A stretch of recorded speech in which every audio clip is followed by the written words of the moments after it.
back!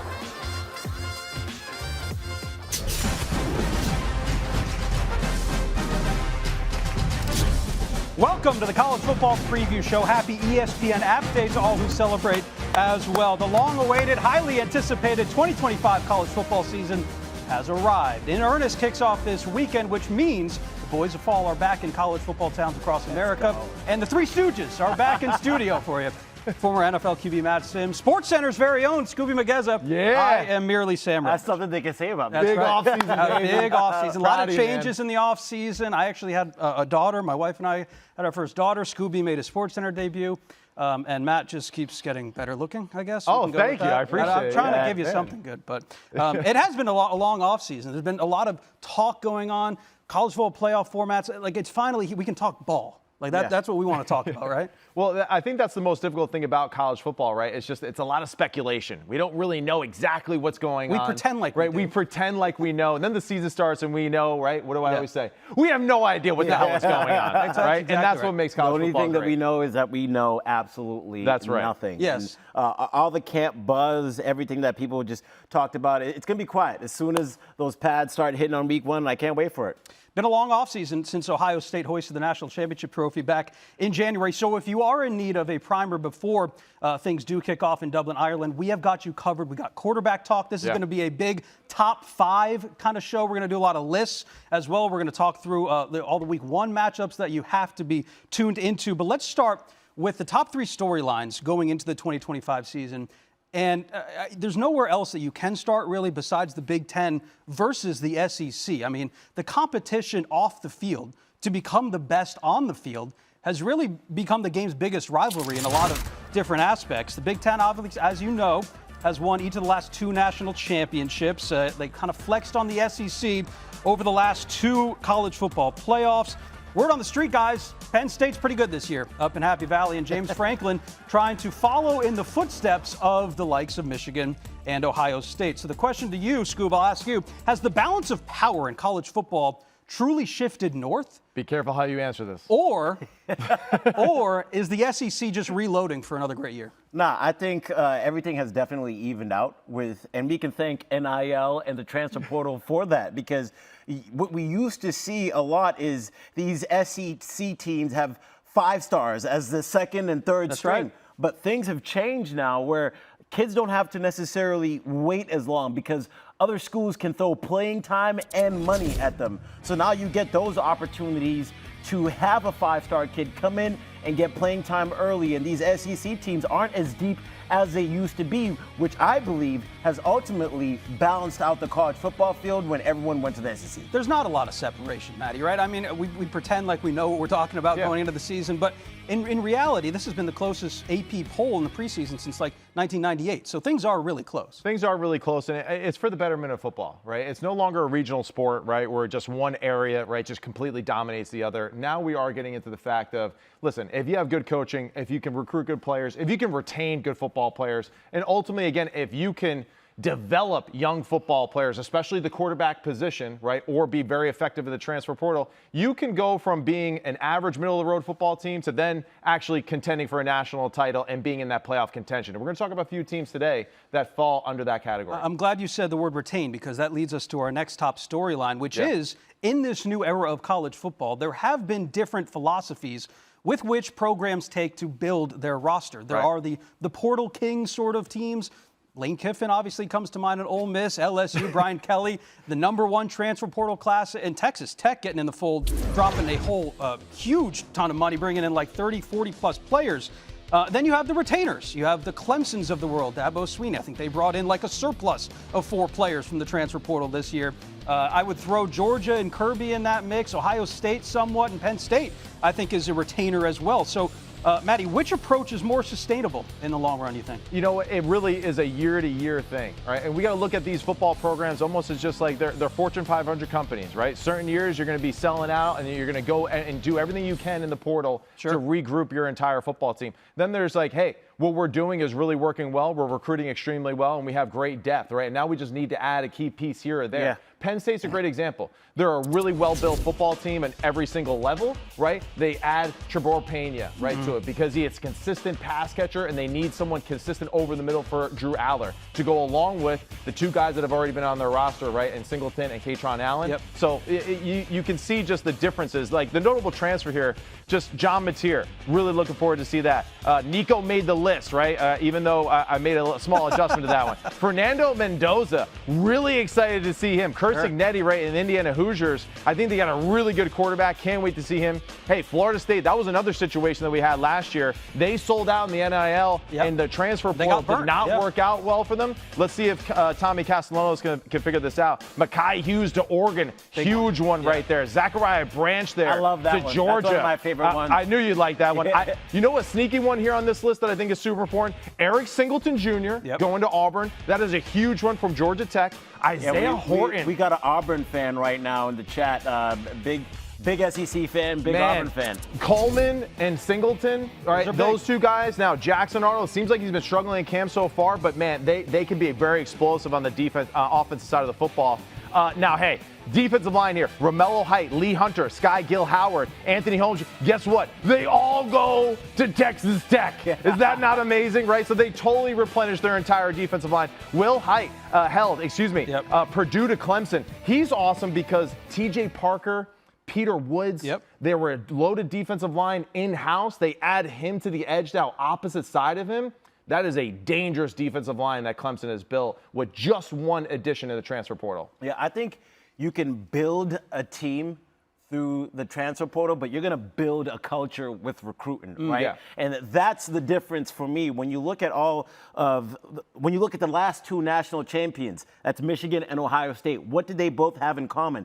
They had guys who could potentially go to the NFL that decided to come back to college so that they could play for each other and win a championship. So those guys had more pride within the program. Those guys wanted to play for more than themselves. They came back because they wanted to win a championship for that program. So you're going to build a winning culture. You're going to build a dynasty, if you would say, when guys want to come back and play for more than themselves. That's right. So I think recruiting is really where you're going to be able to sustain that long run success, to your question that you asked earlier. But if you're just trying to get a championship and figure things out really quickly and talk about that band-aid approach, you can do it through the transfer portal, but when things start to hit the fan, is everyone going to buy in and play for more than themselves, or are they going to be like, man, when's that transfer portal open back up so I could get out of here? That's always a question. It is, yeah. And the one thing, just to kind of just kind of put the cherry on top of this conversation, the two teams that we just mentioned and the teams that we're going to be mentioning today for a national title contention,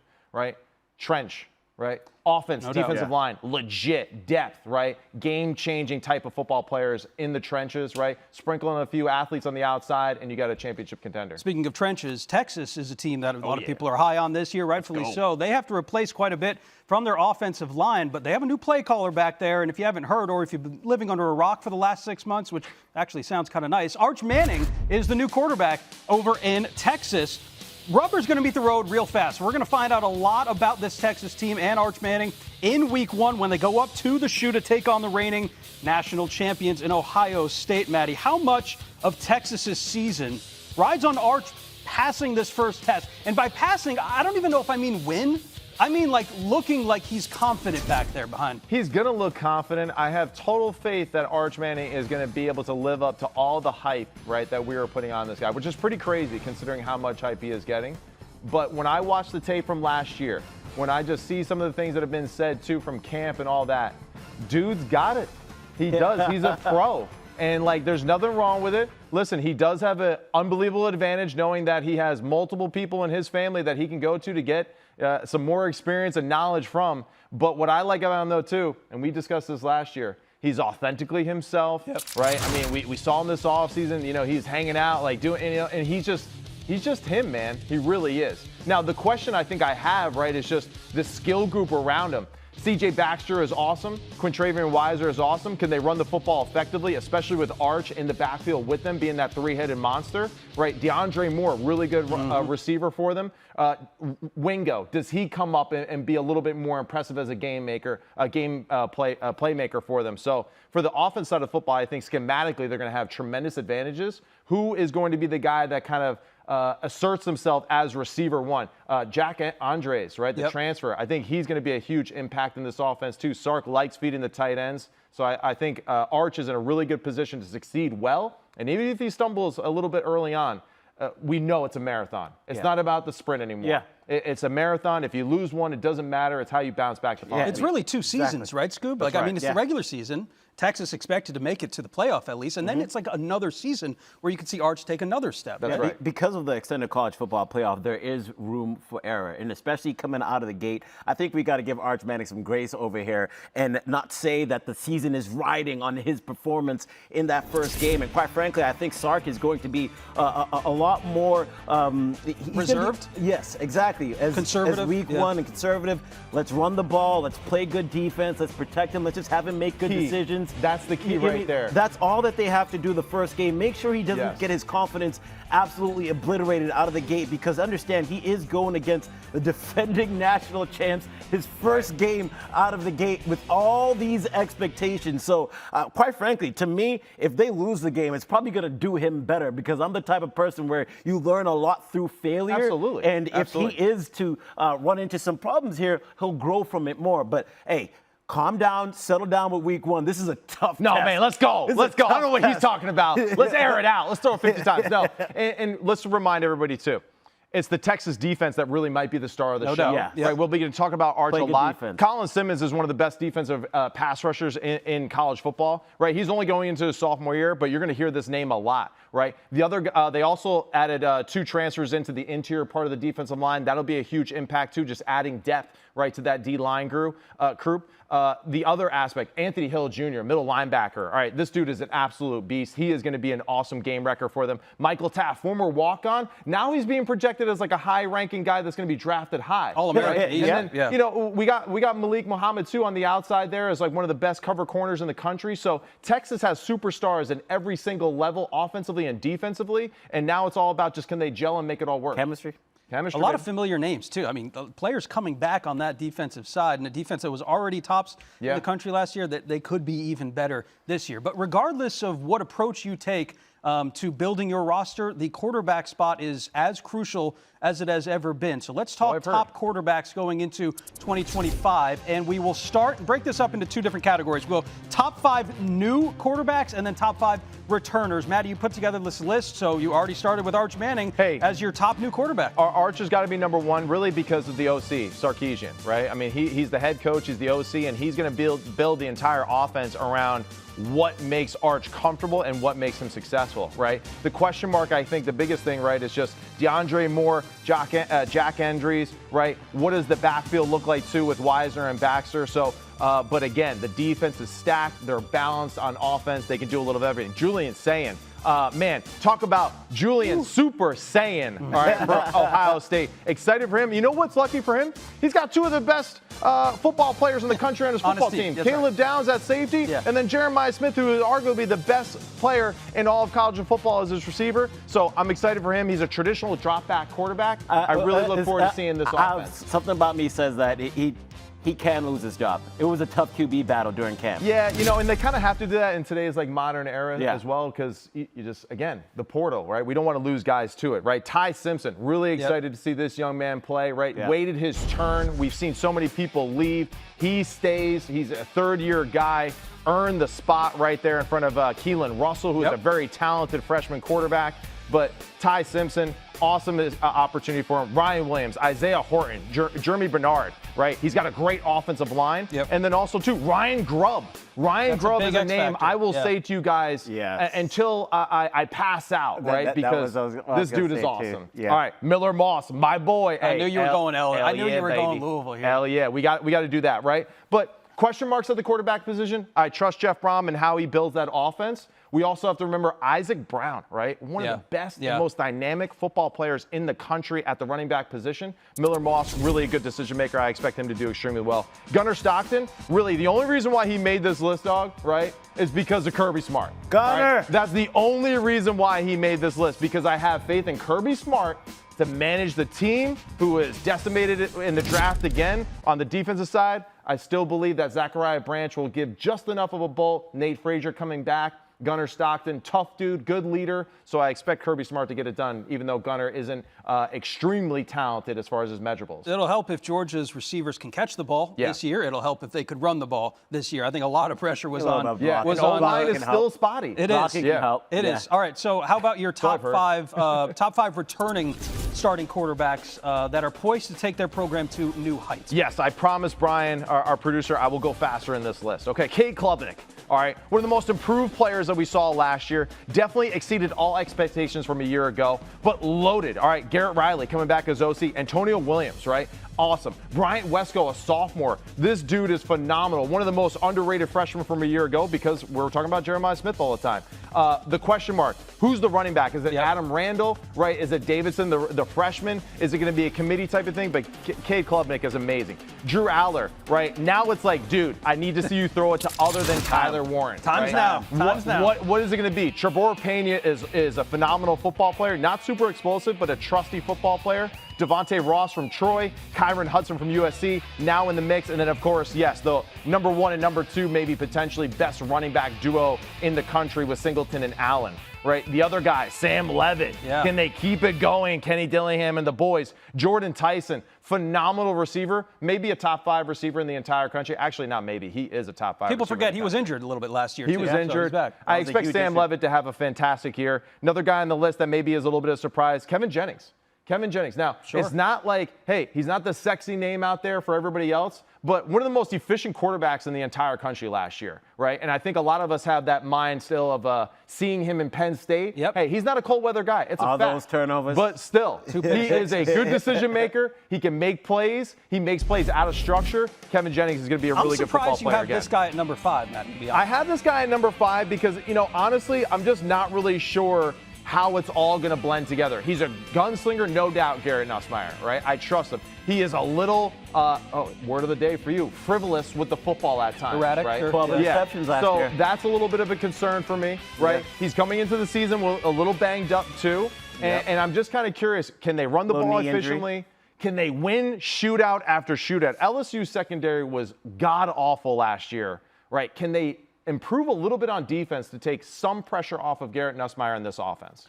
Second year of Blake Baker, coaching up that defense. They should be better with their personnel there. Texas, we know they're going to be pretty good with Arch Manning there. The hype is real. We cannot wait to watch it all season long with you. What are your expectations for Arch?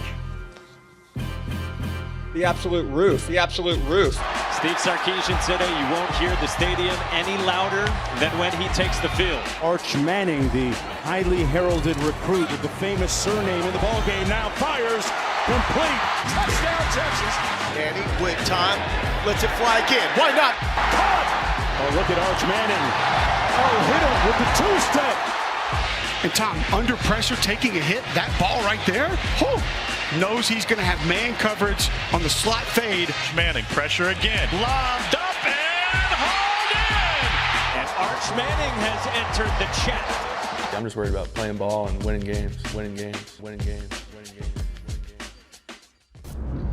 Time now for the playbook presented by Modelo. Man, did I miss saying that? And did I miss having our quarterback, Matt Sims, back here at the touchscreen to break down some more plays. And who else to start with than Arch Manning, right? I mean, yes, sir. The man has started 2 games in college. He is the favorite to win the Heisman.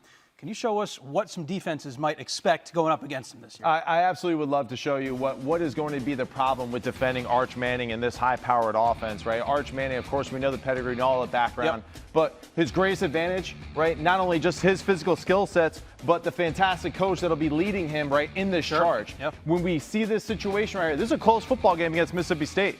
They motion out the running back to an empty set. They put their freshman quarterback in a situation where it is empty. We're putting him in a tough situation, and still this guy responds. We get a cover zero look straight across the board here. So everyone is man up on these 5 receivers. Everyone else is blitzing and pressuring the quarterback. And what I love about this whole thing, right, the offensive line takes care of the most dangerous defenders. Who are that? The people that are in the interior part of that offensive line. We let the widest guy go free, giving our quarterback as much time as possible in this critical situation. The concept on the outside is pretty simple. It's a little hitch route on the outside, and then it's 2 goes right here. And then Arch has to make that really good, quick decision of knowing he's about to be hit, deliver the football on time. And that's what's so beautiful about this rep right here. He has to fight every single natural instinct as being a human being in the world, right? Knowing he's about to get hit, he takes that hit right to the rib cage, but delivers an absolute dime right into the bucket there to DeAndre Moore for a huge play right before halftime. Changed the whole outcome of this football game and just how it was viewed, too, for the Texas fans at home. Here we are. There it is. He sees that the peripheral vision. Great job by the Texas offensive line to taking care of business on the interior part of it, muddying everything up in that cover zero look. And then great job winding up, step, turn, and throw in rhythm right there, drop it in the bucket. Beautiful throw right there by the Texas Longhorns and Arch Manning, their new quarterback. I was telling you exactly. That's reason number 8,000 I was not a quarterback. That's right. I did not want to get hit whatsoever. Mississippi State ranked 125th in total defense last year. There's going to be stiffer competition. But he also provides a different threat than his predecessor did, which is the ability to run the ball. And this is a nice RPO here. Absolutely. And look at this guy. Look at this guy. I studied the offseason. He's got the words down and everything. I got a right? good teacher. Yeah. Now, here, with this situation, we're loading up the box. This year, Quintravian Weiser, right? CJ Baxter. Those are the 2 guys that are going to be running the football. But you're right. Arch Manning is also a part of that 3-headed monster in the backfield. So we get an obvious situation here where we're trying to sell that we're running it, right? They got an unbalanced front here, right? And when we go with this look, we are trying to load up the box to stop them defensively. On the outside, we have man coverage, right? One-on-one on the outside. A simple concept, right, for the Texas Longhorns offense here. We're going to get a little wide and fade right here by the number 2 guy. We see this all the time versus man coverage in college football. And we get that one-step now route, which is a quick slant. Arch Manning is looking at the box and he is counting numbers. If he likes these one-on-one matchups, he has the ability to pull the football and deliver the football in time and in rhythm for a quick hitter. And that's exactly what he does here. In this situation, they do a great job of muddying everything up to stop the run. That's great. Now we have a one-on-one with our star receiver in the slot there, running a fade. And again, Arch, good rhythm, good step, turn, and throw. Nice height in the football. It gets up and down quickly to that back corner. And this is that magical space right there that every quarterback is aiming for in the back corner. About that 4x4 square in that back corner. He delivers it on time and in rhythm. Another fantastic throw, taking advantage again of the look that the defense gives them. They have the plan to deliver it, whether it's run or pass there. The intangibles are there, right? Obviously, yeah. but again, the other dimension that he adds, this is no knock on Quinn Ewers, but the ability to, this is another football term, manipulate the pocket, right? Right. And that's what you kind of see here. Well, I think for Sark, this is where a lot of exciting things are going to happen for him, right? Because, hey, Quinn Ewers, he's an NFL quarterback. Yep. He was a really good football player, and he's one of the best quarterbacks in the history of Texas football. There's no doubt about that. The trouble with this conversation is that this guy's a little bit more athletic, right? He's got some speed, he's got some wheels, he's got a strong arm, high football IQ, makes really good decisions. And even though there were some times where he had some speed bumps when he played last year, still made a lot of really good decisions, and you can see why we're building up the hype. So we're going to get a motion here right before the snap across the ball, right? We're going to get a quick flat, a corner route, and then an over, and then basically like a clear out post here, right? So basically what we're doing with this concept is we're saying high to low, right, to the over, all right? We're going to fake it inside zone. The defensive end's going to collapse here. We're going to get outside the pocket. We're going to allow our young quarterback to really see the field and to get, again, an open space using his legs as a weapon for us, which is where we're going to see a lot. And right here, this is what's difficult for defenses. We're trying to stop the run. We overplay that. And now we're out of position with the play action pass boot here concept. Corners covered, flat is outflanked, great job. Look at the low cross here coming up wide open, right? under the backer, right, working that open space for an easy touchdown there for the young quarterback. And again, you just see the calm and cool, collected composure by the young QB. Great job throwing the football as someone, again, is about to attack him. Really good completion there. These are a few of the concepts that we'll see continuously, I think, for this offense. Moving the pocket, utilizing Arch's athleticism, getting him out in space, and allowing him to really be just that cerebral quarterback. I think for Sark, I was fortunate enough to be with him in Atlanta with the Falcons. We're going to see a lot of plays, I think, where Arch is going to have the ability to check at the line of scrimmage and get them in the proper play, very much like we saw with Peyton Manning in his career. Expectations at an all-time high. Hype is at an all-time high, and Yes, rightfully so. And he's going to get put to the test really quick against Ohio State. And speaking of Ohio State, there can only be one winner at the end of the year. And last year, it was the Ohio State Buckeyes, thanks in large part to their freshman phenom wide receiver, Jeremiah Smith. He's back for more. Oh, yeah, baby. Man, zone, no matter what they tried to do to you, nothing worked. Anybody stop you?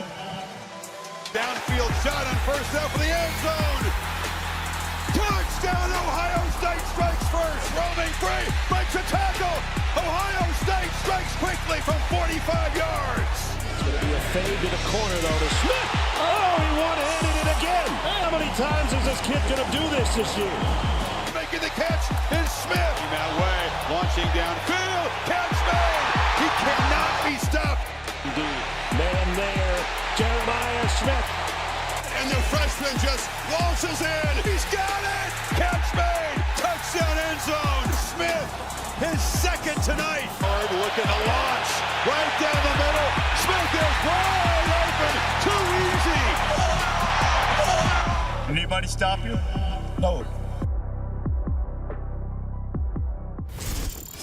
Ohio State's going to be really good once again this year. Of course, he is a big reason why the Buckeyes open at number 3 in the AP poll, despite losing 14 players to the draft. I think they lost 16 starters. Texas opening at number 1 for the first time in program history, but they hardly have a mandate. They edged out Penn State for the top spot by just 5 points. It was the closest vote since 1998. SEC leads all conferences with 10 teams in the top 25. Don't get too comfortable.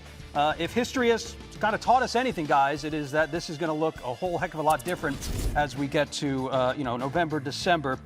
So the AP top 25, we've got a couple facts here. 3 teams historically in the last 5 non-COVID years, 3 teams will stay in the top 5. 3 teams in the top 12 will finish unranked. 6 teams will improve their preseason ranking. 7 teams will stay in the top 12, which means there's a couple that will not. The challenge becomes trying to pick what it will actually look like come season's end. Worth noting as well as we go along throughout this is we're going to get a look at this is familiar to many of you with the 12-team playoff. We still do have a 12-team playoff, guys. We haven't even started and we've already got the bracket out. We got the bracket up. We still have a 12-team playoff, but the seeding has changed this year, and I think for the better, as we were talking about it all last year on Rankings Reaction. It will go to a straight seeding. So in other words, the committee's top 4 teams will get those first buys. It will no longer go guaranteed to your top 4 highest ranked conference champions. So I just wanted to get that out there. But what we're going to do here, guys, on this preview show is we're going to try and pick what it will look like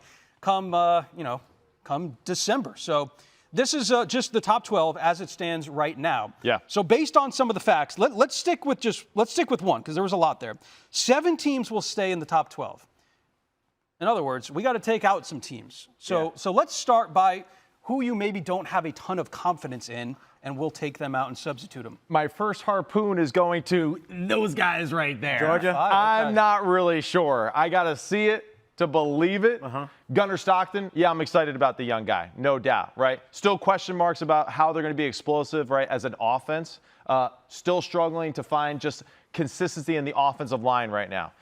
Defense, been decimated by the NFL draft the past 2 years. I believe in Kirby Smart. I think they'll be able to manage it and kind of survive, but I do think this could be a tough year for Georgia to keep up with what we see as Georgia. So you got them out of the playoff altogether? I do, yes. A lot of home games this year. They had to go You're on the right. road They a lot. don't have to travel anywhere. No. So whoever's scheduling them is doing a fantastic job because they stay on the Eastern Seaboard for essentially the whole time. It's because last year they played so many away games. But Georgia, big question mark. I'm excited to see Gunnar, but I'm just not quite sure if they got enough, right, to compete against some of these other teams. So for the sake of the exercise, let's replace Georgia with a different team. Yeah, so who do you like, Matty? Okay.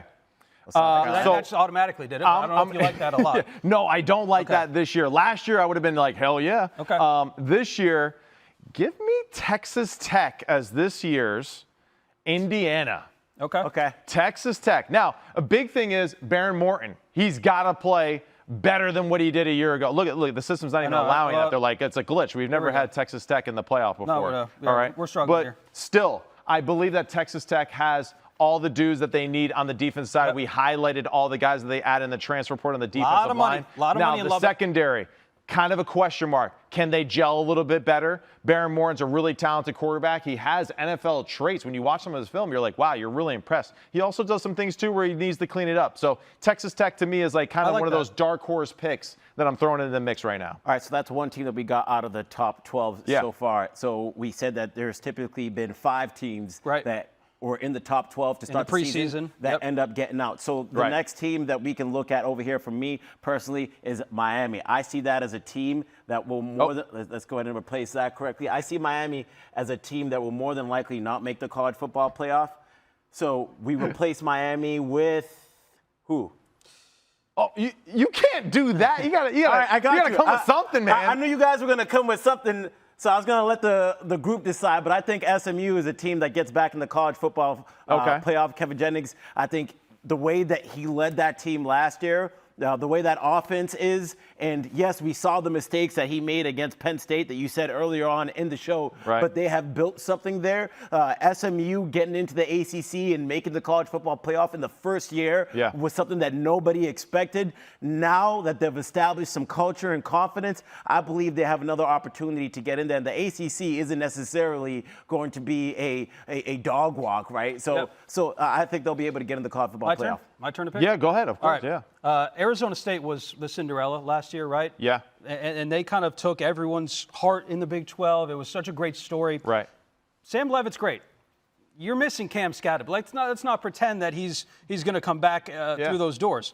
But I think there's another Big 12 team that we are kind of forgetting about. Okay. And that would be the Utah Utes. Oh, okay. All right, because I thought maybe you would go with Kansas State here in this situation. Well, you know why? Because I picked Utah last year in our preseason. That's 3 teams so far. 3 teams we got up. I got screwed the whole year because they just couldn't stay healthy.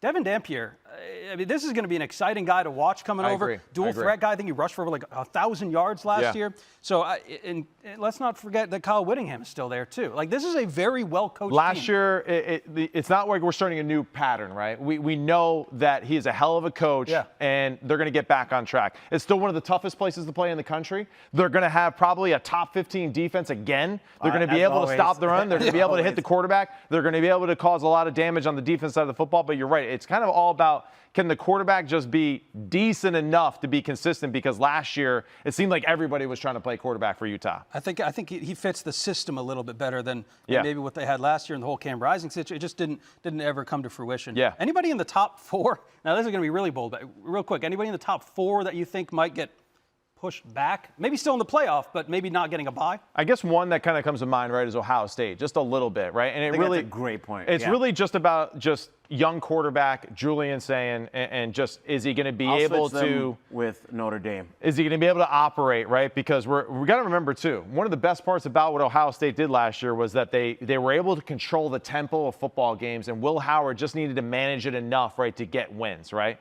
They really. Of course, Jeremiah Smith is amazing. Carnell Tate is a fantastic receiver to go along with him, right? And this as well. But you are missing Travion Henderson and Quinshon Junkins. So I think that's a big concern for a young quarterback, right? Not having just unbelievable running back room to lean into. So I think Ohio State might have a few hiccups this year. I'm so glad you did this, because last year you couldn't do that. With CJ Carr, right? But won the battle here. But they can get a bye this year. Remember? And last year, 4 highest ranked conference champions. Yes. Right. So their highest hope was being number 5. You could see Notre Dame getting a bye now. So that's interesting. All right, one more change before we get out of here. Yeah. What do you think we got? Well, now this is on average, so I mean, you could get 4 out. It could stay, but No to LSU. I think LSU's out. Because I just I got to see your defense play better first, right? That's the biggest question mark I have. Careless with the football. All right. That's where I'm not sure. Now, listen, one team that I'm really excited for this whole year, I'm really pumped to watch this football team play. And it's crazy for me to say this because I am a Tennessee Vol, okay? Are you sure? The Florida Gators. Yeah. I can't wait to see what DJ Lagway does. Ball at running back is going to be a dog. That's what things. Billy Napier likes running the football, so Ball is going to get his carries. DJ Lagway, can he improve on the short and intermediate passes? Dallas Wilson, I don't know if you saw this dude in the spring game, freshman. Yeah. Dude's a baller, all right? He's going to be a problem. Trey Wilson to go along with him. Another guy. Sturdivant, another guy that can stretch the defense down the field. Florida, if they can play a little bit better in the secondary, very similar to LSU, if they can play a little bit better, damn, they're going to be a really good football team this year. Wow. But crazy schedule. Yeah. Crazy schedule. That's the thing about him. So this is what we're Yeah. going with. We'll see how wrong we are when the official bracket Oh, comes out. this is hella wrong, but it's okay. Yeah. That's what we do. We gave it our best shot. We gave it our best shot. Hey, this is my team this year right here, though. This team, Clemson, man. I'm just telling you, it's their time. Dabo, he's gonna be back. All right, get ready. You and Greg McElroy, man, both of you guys. Oh, really? Oh, yeah. He was Maybe high I should switch that then. So we are all excited for college football to come back. I know you guys at home are as well. Yeah. So too is Lee Corso. Not so fast, my friend. A Lee Corso special premieres Friday night, 9 p.m. Eastern time on ESPN. Here's a sneak peek. Coach Corso is a maestro of the crowd. He can take them on a ride like not many people in the history of television can. Celebrities absolutely love Coach Corso. I love you. That dog is ugly. I think Coach is the ultimate mascot of college football. Purple cow. Go Navy. Lee Corso, life of the party. This is my school. Lee Corso had suffered a stroke. He was determined to just not skip a beat. Not so fast. Not so fast. Not so fast. Not so fast. Not so fast, my friend.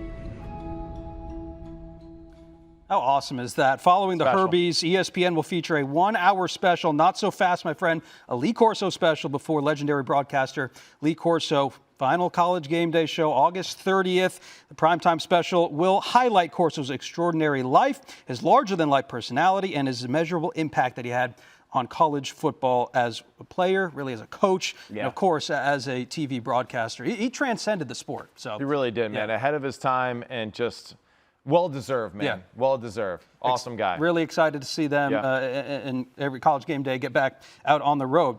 Let's get you caught up with what we believe is our top 5 games for week 1. And let's start with Auburn and Baylor. This is coming at the number 5 spot. Yeah. You're talking about 2 teams and really 2 coaches that are swimming in some hot water right now, starting the season unranked. I think both sides have high potential, high ceilings this year, but they also have some low floors. Yeah, well, we talked about, too, just Auburn having a lot of talent on the offense side of the football. What happens at the quarterback position with Jackson Arnold? How does that look? Yeah. Hugh Freeze, 11-14 right now in his career at Auburn. That's a problem. That's not too freaking good, That's man. a problem. Okay? Yeah. And then the other side, Falk, their defensive end.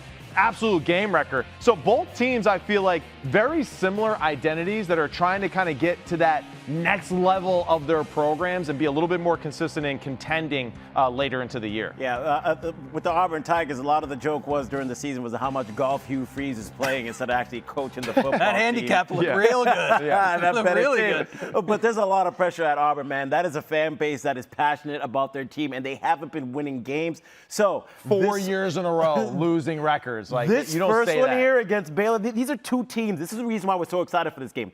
2 teams that have 2 coaches who are essentially on the hot seat. I think Baylor ended the season a little bit better than we had felt, but this is a matchup where these 2 guys are going to be going head-to-head trying to win over their fan base. Toilet paper has been stocked on the shelves for a while. They haven't gotten to throw it a ton over there on Toomer's Corner. All right, number 4, Alabama at Florida State. This game is incredibly interesting in week 1. At 3:30 Eastern time, ABC next Saturday. Can't wait for this one. Both teams breaking in new starting quarterbacks. There's also a little bit of revenge on the line here. Remember, 2 years ago, Alabama got the call instead of an undefeated Florida State team. So they could exact some revenge. Florida State is just looking to kind of recover from a dismal season last year. Is Tommy Castellano the answer? I don't know, but he reunites as well with a former offensive coordinator that actually initially recruited him at UCF. That's right. That's right. Yeah, I do believe in Tommy Castellano. Still get it done. Okay. All right. With some fresh mutts on the side. All right. But I really do think this is going to be the first glimpse that we have of Alabama getting back to being Alabama. And I was talking about this even before we started the show. I really do think Kalen DeBoer and the Ryan Grubb combination is really going to be super powerful. for their offense and really for their football team. The defense is absolutely loaded in every single level. So I do believe Alabama is going to be able to show off a little bit here to start the season with their new young quarterback. All right, on to number 3. Scoop, come to you on this one. Notre Dame and Miami. This is one of the game's oldest rivalries, and a lot on the line here early in week 1 for both these teams. Yeah, it is going to be tough for Notre Dame the first 2 games of the season, because you got to think that they just got C.J. Carr. They had this QB battle going on in camp. It took them dang near till this week to decide on which quarterback is going to be under center. And then it's Carson Beck.